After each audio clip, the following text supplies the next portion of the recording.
Railway का जो अंधाधुंध निजीकरण किया जा रहा है, इस पर रोक लगाया जाना चाहिए। पूंजीपतियों की दिलचस्पी मुनाफे में है, रेल यात्रियों की सुरक्षा और उनकी सुविधाओं को बढ़ाने में नहीं है।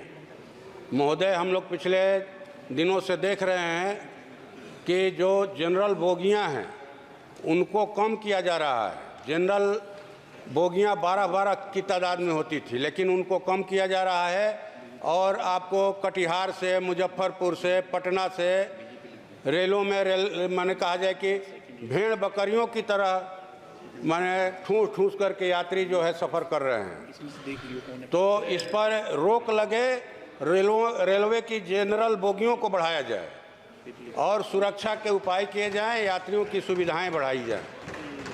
3-3 महीने की वेटिंग मिलती है महोदय, 3-3 महीने की रेलवे में।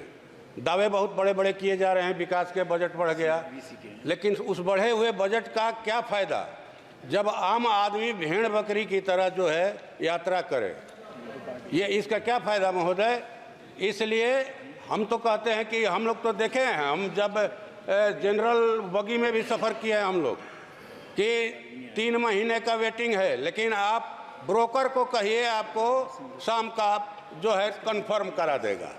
3 महीने के माने वेटिंग में ब्रोकर को कैसे मिल जाता है? और ट्रेन में चढ़ने के बाद हम बताएंगे सर, ट्रेन में चढ़ने के बाद देखते हैं कि बर्थ खाली है, 1000 रुपया दीजिए, 500 रुपया दीजिए, तुरंत जो है सीट भी मिल जाएगी। तो सर मेट्रो का नहीं जाए, गड़बड़ा जाऊंगा मैं। ये हम लोग देख रहे हैं। तो मुझे लगता है कि सर इस पर सरकार को, विभाग को सख्ती से ध्यान देने की ज़रूरत है। ये लाइफ लाइन है तो किसकी लाइफ लाइन? एलीट क्लास की लाइफ लाइन कि आम आदमी की लाइफ लाइन? आम आदमी की लाइफ लाइन बनाइए रेलवे को, उनकी सुविधाएं बढ़ाइए, उनकी सुरक्षा बढ़ाइए, ये होगा। और मैं समझता हूं कि निजीकरण पर रोक लगेगा तभी नौकरियां भी मिलेंगी। जो रेलवे विभाग में रिक्त पद हैं उनको सरकार जल्दी से जल्दी भरे, ये हम लोग मांग करते हैं आपके माध्यम से सरकार से। और जो सरकार ने सीनियर सिटीजन का 30% छूट जो रेलवे में यात्रा में मिलती थी उसको बंद कर दिया गया है सर, उसको चालू किया जाए।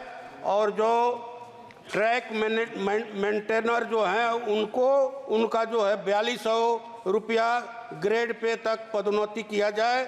और जो गेटमैन हैं उनका ड्यूटी का आवर 8 घंटा किया जाए सर।